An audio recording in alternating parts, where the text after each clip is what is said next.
Ya, silakan dari RSU Kendal.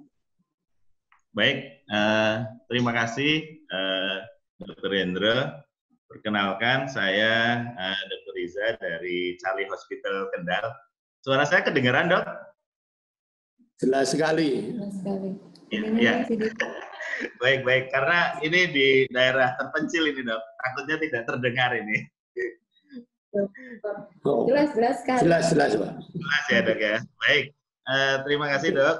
Kami memang rumah sakit baru di Kendal, baru sekitar 5 bulan kami operasional, dan saat ini memang kami juga sudah menyusun hospital disaster plan termasuk dengan insiden command system. Ini ada kuliah 4 hari dari Dr. Hendro, saya rasa sangat membantu sekali bagi kami, Dok. Pertanyaan saya adalah begini, Dok. Pada saat insiden command system ini sudah kita bentuk, sudah kita tetapkan orang-orangnya, akan tetapi pada saat terjadi bencana, misalnya rumah sakit ini terkena dampaknya, termasuk personil yang ada di insiden command system itu. Nah, bagaimana cara kita mengaktifkan insiden command system, padahal personil yang ada di situ itu juga terkena dampak bencana. Seperti yang saya pernah juga rasakan waktu kita di Palu itu, Dok. Di Palu itu rumah sakit itu menjadi kosong, akhirnya dihandle oleh teman-teman relawan dari berbagai institusi seperti itu. Nah, ini bagaimana, Dok, cara mengatasi atau mengaktifkan insiden command system di mana personil di dalam insiden command system itu merupakan korban juga dari bencana yang terjadi. Terima kasih, Dr. Hendra. Sudah ya? Kok nggak ini? Cek.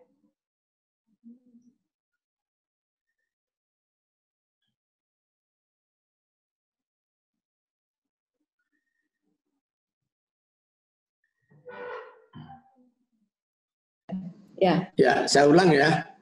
Dengar suara saya? Ya. Dengar. Ya. Fungsi dari ICS itu kan 3. 1, pembagian tugas, who's doing what. Yang kedua itu bahasa aslinya itu how they communicate to each other. Jadi komunikasi antar unit itu. Yang ketiga itu rencana cadangan. Itu bunyi aslinya adalah how if someone is missing. Itu kan yang Anda hadapi itu kan ada beberapa orang yang missing itu hilang. Nah, itu bagaimana menghadapi itu. Nah, kalau orangnya banyak, Anda sudah harus mencadangkan orang itu. Kalau orangnya tidak banyak, Anda minta tolong keluar. Jadi prinsip dari hospital disaster plan itu bahwa sebuah rumah sakit itu menangani suatu bencana, jangan berpikir dia menangani seorang diri. Sehingga dia harus ada networking di daerah itu. Mungkin suatu saat Anda yang minta tolong, saat lain Anda yang dimintai tolong. Itu. Sehingga di dalam satu daerah itu harus ada networking. Ini contoh yang paling aktual itu adalah ketika di Aceh. Di Aceh 2004 gempa itu, Melabo itu tidak ada perawat. Lebih mudah mencari dokter bedah daripada mencari perawat. Walaupun NGO itu sudah menawarkan gaji 7 juta per bulan tahun 2004, Anda bayangkan, nggak bisa. Ternyata 90 kilo dari situ, di mana Tapak Tuan, itu ada 150 perawat nganggur. Karena daerahnya nggak kena bencana. Saya tanya, kenapa nggak minta dari sana? Jawabannya, karena tidak ada kerjasama. Nah, itu makanya itu harus ada networking. Nah, itu networking itu mudah diucapkan tapi susah. Nah, sekarang ini, di Jogja ini harusnya sudah ada networking. Dulu namanya ada Pusbankes. ada sistem rujukan. Tapi ketika pasiennya itu pasien suspek COVID, nggak semudah itu orang menerima. Itu. Jadi networking dengan protapnya ini harus disusun. Ya. Baik, terima kasih, Dr. Hendra. Ya, cukup jelas. Baik, terima kasih untuk RSU Charlie Kendal. Ini juga luar biasa, penugasannya selalu dikirimkan dan semoga tanggapan kami bisa memberikan masukan. Terima kasih Bu. Ya. Bu Mela yang mengirimkan. Tapi di sini kan sudah saya tulis. Ibu, mohon kalau ingin bertanya. Rumah sakit Sleman yang hilang. Oh, rumah sakit. Iya, kendalnya di mute, kemudian Sleman. Nah, itu RSUD aja. Ya. Sama berdua itu juga, yang Hendra juga, ya. Oke, silakan yang Sleman, mungkin ada mau komentari. Ada orang berbadan nggak? Ini badan apa? Oke, Sleman. Sudah Sleman. Siap-siap ke ini, Banjarnegara. Oke, mungkin Banjarnegara. Silakan ada sudah Banjarnegara.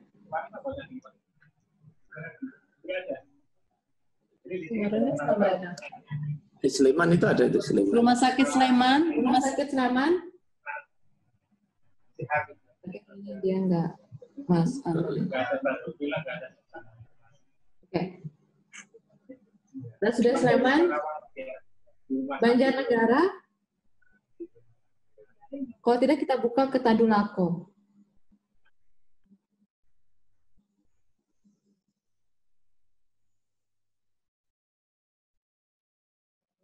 Ya, Dokter Sari sama Dokter David itu silakan dibuka. Dokter Sari atau Dokter David. Ya, silakan. Mungkin dari Tadulako, karena menarik juga ini Tadulako diaktifkan kembali rumah sakitnya.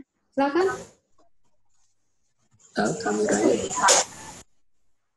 Kameranya belum dibuka ya.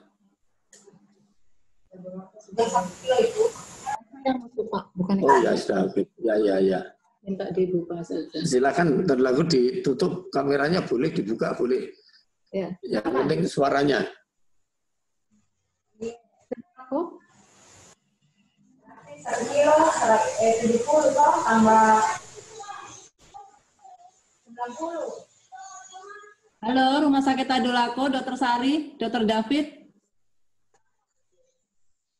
Kita sudah buka ini speakernya, silakan.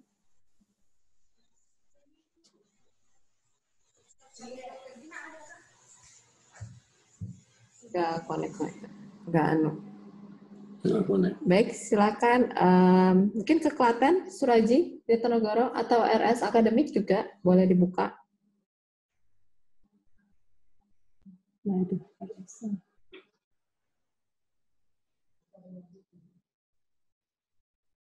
Suraji. Ya. Silakan, sudah kami buka RSA, kemudian Suraji, sama Selong deh, nggak apa-apa.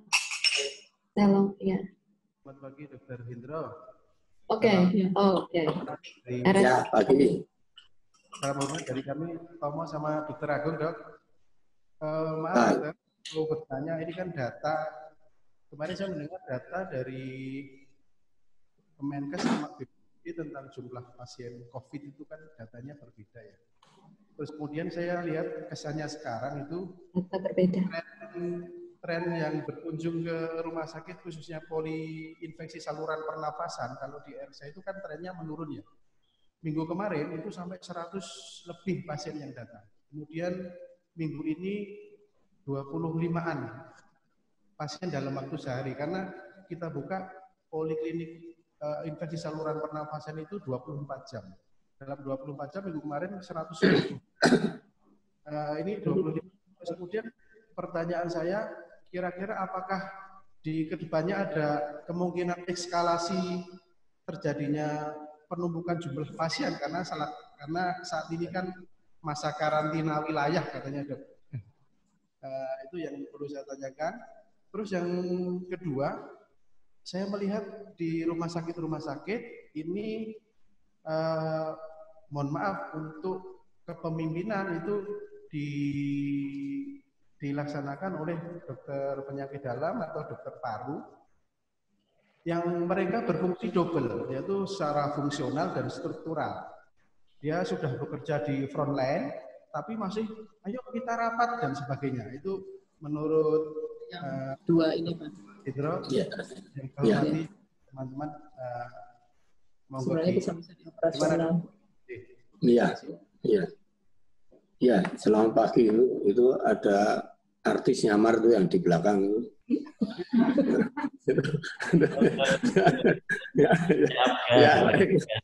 Jadi gini, nomor satu mengenai data. Data itu sangat penting sekali, dan disinilah kita melihat bahwa belum ada satu komando mengenai data. Itu yang sekarang jadi masalah. Dan data ini sebetulnya webinarnya nanti sore. Ya. Karena seperti data ini perlu untuk merencanakan skenario. Ya. Kita ke depannya mau apa? Jadi waktu awal hari Senin itu saya tanya, sampai sekarang belum terjawab. Jadi begini, pernah ada, jadi Jakarta itu dulu memperkirakan pertengahan April itu angkanya 6.000. Entah terlepas dari angka ini nanti benar apa tidak, kemudian angka ini bisa dipercaya atau tidak. Tapi saya tanya, di Jogja ini nanti angka 6.000 ini di Jogja berapa di DIY? Sampai sekarang tidak terjawab. Karena itu betul, itu untuk merencanakan skenario kita. Kita hitung, bukan? Kita hitung, itu harus ada perhitungannya. Walaupun nanti ada bermacam cara dan bermacam itu tapi harusnya kita itu punya. Dan saya tidak punya. Kalau mau ikut itu nanti ikut webinar nanti sore. Di level daerah ya Pak ya. Itu baru mau dibikin itu ya. Jadi itu apa namanya, jawaban saya mengenai data. Kemudian yang kedua mengenai fungsi rangkap dari seorang spesialis di di medical management dan medical support. Dalam keadaan biasa dia tidak problem, karena itu dia selama dia bisa menempatkan diri, kapan dia jadi spesialis itu di lapangan, di frontliner, kapan dia sebagai manajer, dia rapat-rapat. Cuma kalau saya mikirnya dalam kondisi sekarang ini susah ini kalau dia sehubungan dengan dengan social distancing atau transmisinya ini saya agak susah. Kecuali kalau rapatnya pakai beginian, pakai rapat online. Itu. Jadi jawaban saya itu. Jadi secara teoritis nggak apa-apa. Dia mau ngerangkep, seperti tadi saya katakan, dia ngerangkep di 2 kotak itu namanya. Itu nggak masalah.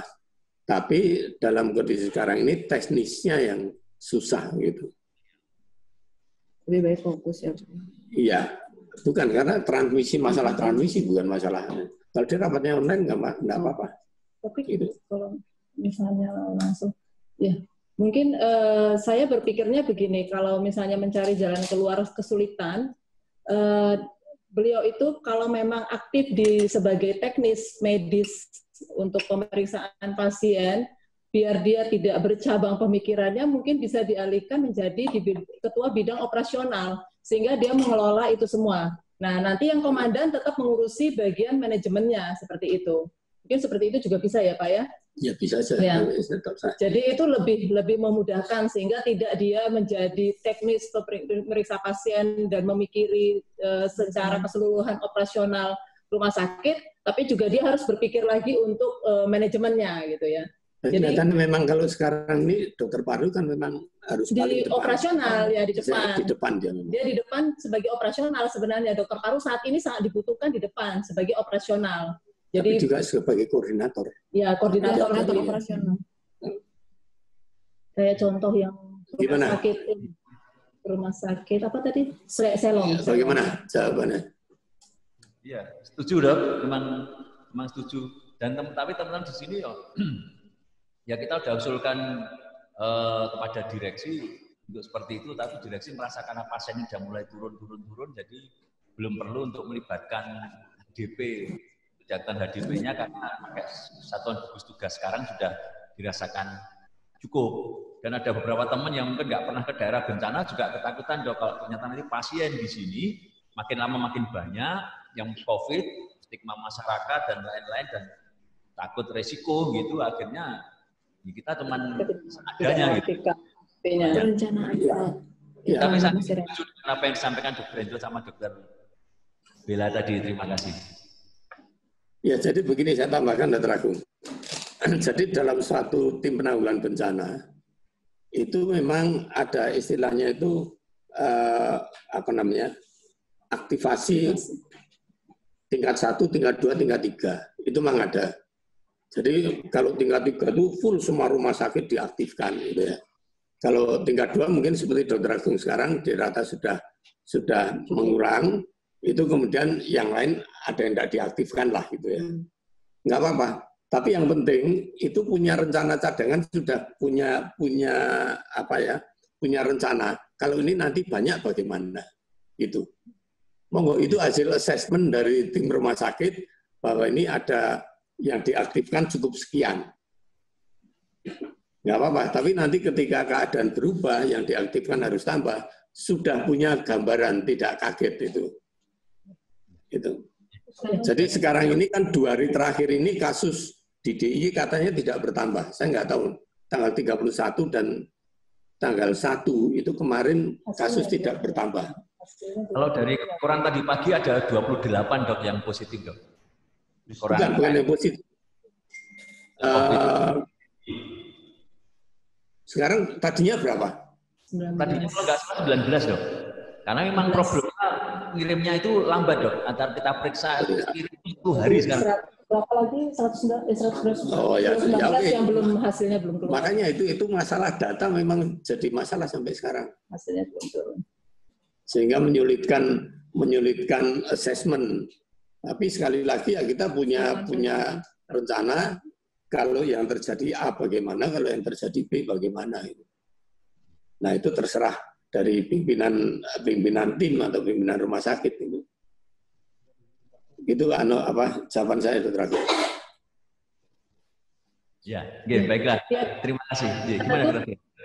Mungkin saya tambahkan sedikit, artinya rumah sakit itu kan sudah menyiapkan plan tadi yang disampaikan Dr. Hendro. Jadi kita sudah tahu kapasitas kita, kemudian sudah tahu data di rumah sakit kita, pertambahan kasus sudah seberapa banyak. Tapi jangan meninggalkan rencana awal kalau misalnya ini menjadi lonjakan yang lebih banyak, kita sudah siap, itu saja. Jadi sesewaktu lonjakan bertambah, ini tim HDP sudah siap untuk diaktifkan. Mungkin seperti itu, Dr. Agung. Ya, terima kasih Dr. Bella. Seperti yang sudah kami laporkan ke Dr. Hendro, kami tetap menjalankan plan B kalau nanti terjadi eskalasi.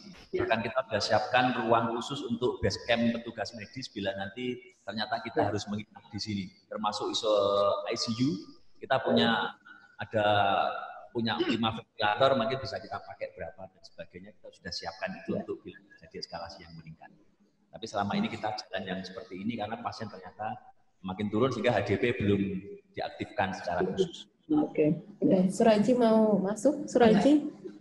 Oke. Terima kasih dokter. Ya, dulu. Silakan, Suraji Klaten. Halo. Belum itu. Sudah Pak, sudah. Halo. Ya, sudah dengar dong? Sudah masuk, sudah kami dengar. Ya. Halo ya. Problem kami sebetulnya hampir sama dengan yang ada di RSA UGM. Kami sebetulnya sudah memiliki buku HDP ya. Tapi sama buku ini sudah kami pakai saat terjadi gempa dan saat bencana Merapi kemarin, Bro. Dan saat ini tim HDP tidak dipakai 100%, tapi direksi membuat Satgas COVID-19. Dan sama seperti yang di RSA, komandannya juga dokter paru, jadi beliaunya juga ada di depan, juga ada memikirkan manajemen, jadi kita juga kadang kasihan, tapi kami dari K3 juga, jadi tidak mau dipimpin oleh itu yang jadi masalah. Jadi kami dari K3 juga menunggu plan B selanjutnya, mungkin ya saat nanti kalau terjadi COVID yang lebih besar, lebih banyak pasiennya, mungkin juga kita akan segera mengaktifkan yang HDP-nya ini. Terima kasih, itu problem yang ada di tempat kami. Sehingga ini kami juga masih menunggu dari kebijakan dari direktur yang selanjutnya ini apa gitu. Terima kasih. Sambil menunggu persiapan. Ya. Sambil menunggu. Jadi kita gini, mungkin itu hanya beda pengertian ya. Jadi kalau seorang dokter paru, dia sudah di frontliner, langsung memeriksa pasien, dia masih diserahi tugas jadi manajemen. Saya kok enggak setuju ya kalau apalagi ini secara teknis itu akan menyulitkan. Karena kalau dia habis kontak dengan pasien, itu kan ada prosedur khusus. Makanya kecuali kalau dia online, silakan. Dan yang kedua, kalau walaupun dia online, itu kan pikirannya bercabang itu. Enggak semudah itu. Itu ya, itu pikirannya enggak semudah itu. Jadi kalau jadi frontliner itu full dia profesional. Tidak semua orang bisa. Tapi kalau sebagai manajer itu nggak perlu dokter paru. Itu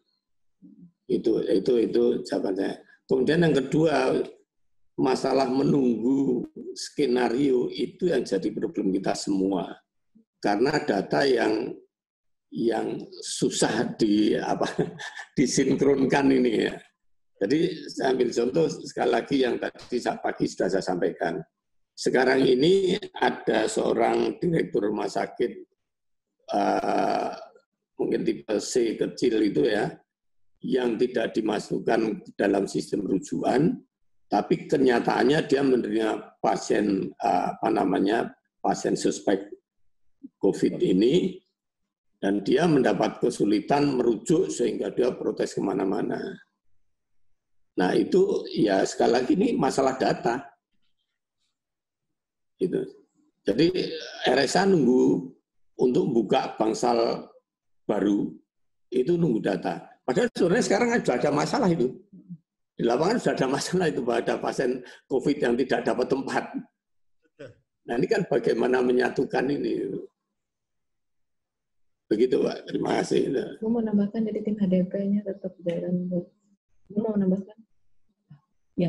Ya, saya sedikit menambahkan saja bahwa dari awal kita materi yang sudah diberikan bahwa memang HDP ini adalah fleksibel. Dalam artian kalau mau mengaktifkan memang melihat dari kondisi situasinya. Kalau saat ini COVID mungkin memang lebih banyak berperan itu dokter paru, tapi dia sebagai frontliner. Nah, fleksibilitasnya di sini terjadi. Jadi mungkin dia tidak menjadi komandan, tapi dia memang di frontliner yang langsung kepada pasien, sehingga ini bisa masuk di dalam operasional. Jadi, kalaupun mau mengaktifkan HDP, itu bisa saja. Diaktifkan HDP dalam artian komandannya itu jelas. Jadi ada komandan dalam manajemennya untuk mengatur rumah sakit secara keseluruhan. Kemudian di frontliner sebagai dokter paru dan timnya semuanya yang bertugas langsung kepada pasien, itu juga ada di bidang operasionalnya. Jadi sebenarnya tinggal nanti kalau misalnya lonjakan semakin bertambah, mungkin orang-orangnya akan bertambah, logistik bertambah, operasional bertambah, ini bertambah. Karena ada mungkin kalau misalnya mau dikatakan, boleh nggak kami sekarang mengaktifkan HDP? Bisa saja, hanya tadi pembagiannya jelas, siapa yang menjadi komandan, yang mengatur manajemennya, kemudian siapa yang di operasionalnya yang untuk langsung kepada pasien, mengatur. Jadi dia nggak bercabang pikirannya seperti yang disampaikan Dr. Hendro tadi. Dia mikir pasien, dia juga mikir manajemen. Mungkin seperti itu tambahan. Satu lagi tambahan gini. Ini pendapat saya pribadi mungkin. Lebih mudah seorang yang basicnya itu manajemen, katakanlah seorang MKes ya, atau itu belajar soal COVID daripada seorang dokter paru belajar manajemen. Kalau dokter manajemen belajar COVID itu nggak sampai sehari dia prinsip-prinsipnya tahu. Tapi kalau seorang profesional itu disuruh jadi manajemen, nah itu susahnya setengah mati itu. Nah, itu bagus itu. Ya, jadi itu prinsip saya seperti itu. Oke, baik ya. Kalau bisa kita simpulkan, artinya tim HDP yang sekarang ini walaupun misalnya belum diaktifkan, tetap harus menyiapkan plan B dan C tadi ya Pak ya. Kalau misalnya eskalasinya membesar. Jadi tim HDP tetap mempersiapkan untuk yang plan berikutnya. Kan juga bisa, tapi skalanya yang kita lihat. Kemudian ke Lombok Timur nih. Selong. Di unmute.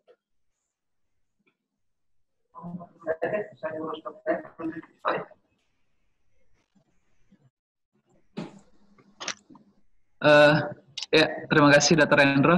Bisa didengar suara kami, Dok? Bisa. Bagus sekali ya. Terima kasih. Jadi mungkin masalahnya kami hampir sama dengan teman-teman tadi yang di Cari Hospital yang di Kendal, terus RSA dan tidak mau diperintah oleh dokter bedah.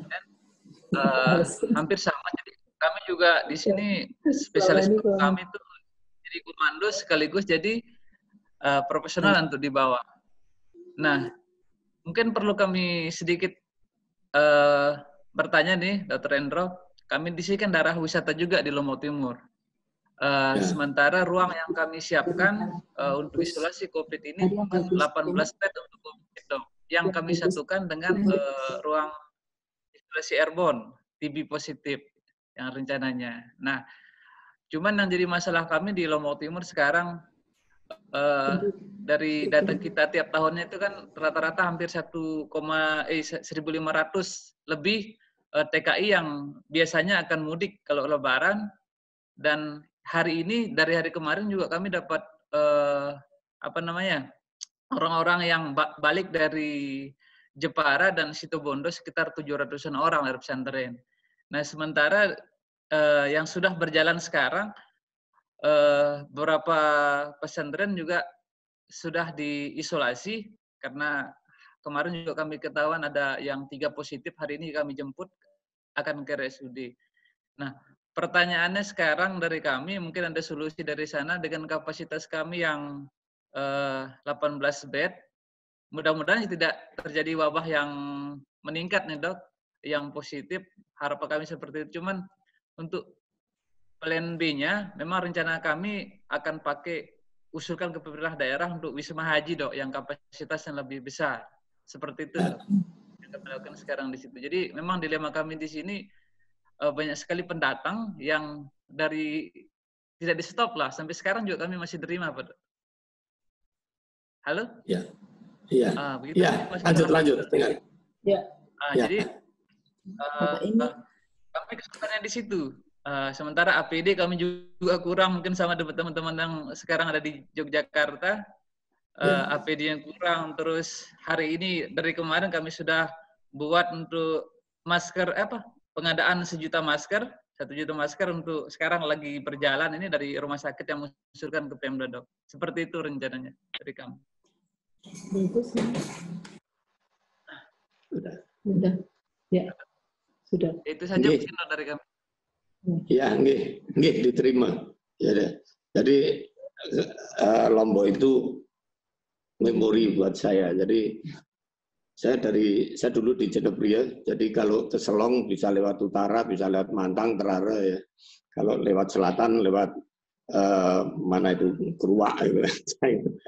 Oke, baik. Dari pertanyaannya saja begini. Itu adalah masalah yang ditanya adalah masalah seat capacity. bagaimana menyiapkan ruang tambahan. Ya, itu betul. Jadi mulai sekarang sudah disiapkan. Nanti kalau banyak itu di mau di rumah sakit di Wisma Haji. Sudah betul, tapi ini sekarang disiapkan betul mulai sekarang. Tidak hanya tempatnya tapi juga orangnya. Nanti mungkin memobilisir orang dari puskesmas. Nah, untuk itu perlu legal aspek. Jadi itu perlu SK Bupati atau apa ya, bahwa nanti mau pakai Wisma Haji itu sudah diurus mulai sekarang. Kita pernah mau mikir seperti itu, ternyata yang punya nggak boleh, misalnya gitu. Ya, jadi itu adalah managers capacity. Nah, mengenai apalagi itu harus dipikirkan betul, risikonya tinggi untuk terjadi seperti itu kemungkinannya, karena ada TKI tadi. Nah, untuk mengatasi TKI ini, Anda bisa lihat mungkin sebagai contoh di Wonogiri dan di Wonosari. Wonosari itu dekat itu soalnya. Jadi Wonogiri itu di Solo di Jawa Tengah, Wonosari di Wonogiri itu sekian puluh ribu itu adalah dia kerjanya di Jakarta dan dia memasukkan pendapatan daerah yang cukup tinggi sehingga dia pulang itu disambut. Artinya nggak ditolak-tolak, kan ada yang nolak. Cuma bupatinya Jawal itu semua pendatang itu di screening. Dia di screening di terminal, diperiksa, kemudian nanti yang dicurigai dirawat. Kalau saya tidak salah sampai saat ini sudah yang dicurigai itu 100-an. Tapi ketika mereka mau pulang itu sistemnya sudah disiapkan dan itu melibatkan tenaga medis yang ada di Kabupaten Wonogiri. Di DIY sudah terlanjur masuk, sultannya memerintahkan semua pendatang isolasi diri. Nah, saya rasa ini Lombok Timur belum terjadi, tapi jumlahnya juga cukup banyak. Nah, itu saya sarankan mulai diseleksi ketika mau masuk Lombok Timur. Selong itu Lombok Timur. Ya, jadi baik lagi kalau itu, tapi saya nggak tahu ya apa mau diseleksi mulai di di Praia, di airport atau mana. Tapi yang terang ketika mau masuk Lombok Timur seharusnya diseleksi dulu, di screening. Itu jawaban saya. Mumpung belum terjadi sekarang. Memang Dok, kami di sini dari Pemda memang sudah mengantisipasi hal tersebut. Jadi untuk sekarang informasi yang kami dapat dari Pemda bahwa orang-orang yang masuk ke Lombok itu nanti akan dijemput pakai bus. Jadi nanti keluarganya akan nanti di Polres langsung ke ini. Begitu anunya dari kami di bandara di Lembar juga seperti itu. Jadi di mana tempat masuknya orang-orang ini langsung ada bis di sana yang akan menjemput dan screening oleh petugas di sana, Dok. Seperti itu. Ya, Lembar sama di Praia berarti di Bandara Praia ya. Iya, Dok. Ya. RSUD Banjarnegara mau ini. Oke. Terima kasih. Masih ada Bapak? Sudah? Cukupnya. Terima kasih. Baik, ini dari RSUD, terima kasih. RSUD Banjarnegara ini bertanya terkait dengan pengaturan relawan. Mohon informasi barangkali ada contoh kebijakan dan SPO-nya pengaturan relawan, Pak. Mungkin sedikit disampaikan.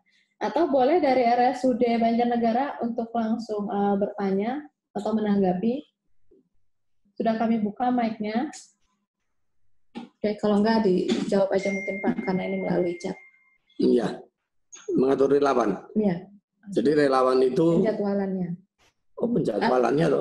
Terkait contoh kebijakan. Ya, manajemennya. Manajemennya. Ada di. Jadi relawan itu harus ada yang ngatur sendiri. Itu biasanya di kotaknya itu ada di atas sana.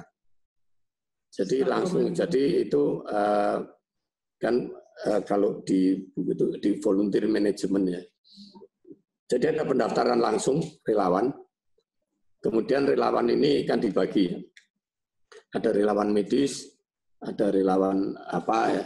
Nah, relawan misalnya dia teknis, misalnya dia insinyur atau yang ya. Dan itu dibagi dulu. Yang penting nomor 1 itu. Kemudian untuk penugasannya itu mestinya berhubungan dengan seksi operasional. Anda butuh apa? Gitu. Jadi nanti ketika menerima pendaftaran itu sudah punya catatan nih. Oh ini yang relawan yang dibutuhkan itu di mana itu. Itu. Jadi itu karena begitu. Kemudian untuk relawan yang belum ada tempat itu difikirkan. Jadi jangan sampai misalnya begini, oh ini hari ini belum dibutuhkan terus suruh pulang gitu aja nggak ada penjelasan. Kemudian ketika dibutuhkan kesulitan nyari. Nah, sehingga relawan ini harusnya ada namanya kalau resminya itu sebelum apa? Kalau kita praktisnya gini aja deh, relawan yang belum bisa dimanfaatkan itu ditulis kontaknya. Jadi sehingga kita bisa menghubungi dia sewaktu diperlukan. Nah, kemudian relawan ini kan dicatat juga, Anda mampu di sini berapa hari, Anda kemampuannya apa, Anda di sini tidur di mana, itu dan sebagainya. Ini kan ditulis juga, dicatat juga itu. Itu mengenai relawan. Baik, Bapak Ibu, cukup dulu untuk diskusinya barangkali. Kita sisa 10 menit, sisa 7 menit terakhir. Kita langsung ke website saja, Bapak Ibu. Di sini sudah kita tunjukkan ada website, di website sini. Silakan untuk hari ini diakses penugasannya di halaman. Jangan lupa Bapak Ibu karena ada peserta juga yang salah memasukkan, itu diklik di pertemuan ketiga. Ya, diklik di pertemuan ketiga. Kemudian apa penugasannya hari ini? Silahkan kita klik di bahan penugasan. Oke, jadi Bapak Ibu, di sini kami sudah menerima kemarin ICS-nya Bapak Ibu, struktur organisasi, Satgas COVID Bapak Ibu. Cuman memang ada yang mengirimkan juga berdasarkan sampai ke tupoksinya, ada yang hanya mengirimkan untuk strukturnya saja, dan ada yang hanya mengirimkan ini masih rencana kami, seperti itu. Nah, untuk lebih jelas lagi Bapak Ibu, untuk memastikan bahwa struktur yang sudah dibuat oleh Bapak Ibu, sudah dibagi tugasnya, kemudian alur komunikasinya berjalan, mohon kita bantu dengan model seperti ini. Jadi, di sini sudah terjawab juga, misalnya contoh komandan. Dia pengalihan fungsi wewenangnya seperti apa? Jika tidak ada komandan, maka digantikan oleh siapa? Jika beliau tidak ada, akan digantikan oleh siapa lagi? Nah, ini untuk menjawab what if tadi, apa rencana jika eskalasi membesar. Kemudian bertanggung jawab kepada siapa dan rincian tugasnya apa. Dan begitu seterusnya untuk seluruh. Jadi artinya kalau memang struktur Satgas COVID Bapak Ibu memang besar, artinya memang PR untuk merincikan what if dan apa yang harus direncanakan ke depan dan komunikasi alur protapnya tadi itu juga semakin banyak. Itu yang pertama Bapak Ibu. Yang kedua, kami ingin melihat bagaimana Bapak Ibu mencoba untuk membuat perencanaan terkait waktu penjadwalan. Jadi, apakah Satgas COVID ini, orang-orang ini tadi, misalnya ber-30 ini akan bertugas sampai nanti 29 Mei, atau misalnya dibuat 3 tim, seperti yang disampaikan kemarin, jadi 1 tim akan bekerja selama 2 minggu, nanti ini istirahat, berganti oleh tim berikutnya lagi. Nah, itu kami ingin melihat bagaimana rencana Bapak Ibu untuk merencanakan ini. Dan yang ketiga, tugasnya adalah, ini tambahan sebenarnya, karena menarik diskusi kita hari ini adalah mengenai plan yang lebih besar.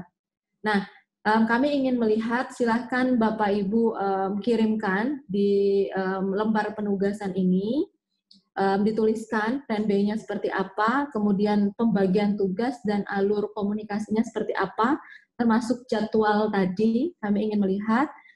Silahkan dikirimkan hari ini, kami tunggu juga kalau bisa sebelum jam 3, karena di jam 3 sampai jam 5 sore Bapak Ibu kami ada di ruangan ini untuk kemudian membahas pengerjaan dari Bapak Ibu. Segera jam 5 sore akan kami kirim, barangkali besok itu sudah bisa Bapak Ibu sampaikan secara rinci.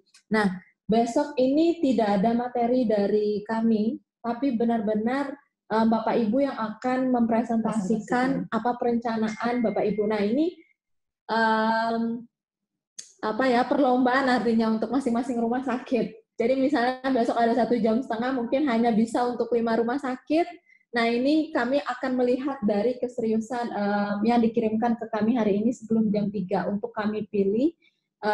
Kemudian kami bantu di jam 5 sampai nanti malam itu apa yang perlu ditambahkan lagi. Sehingga besok bisa kita bahas dan bisa menjadi inspirasi atau contoh barangkali dan bahan diskusi kita untuk 40 rumah sakit yang terlibat di dalam diskusi kita selama 1 minggu ini.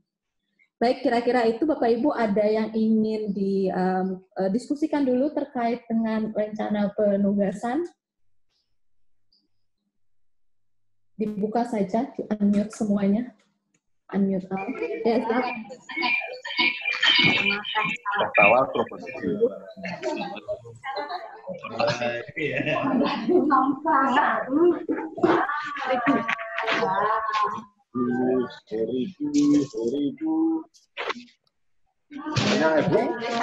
Alhamdulillah. Baik, jika tidak ada, kita akhiri Bapak Ibu.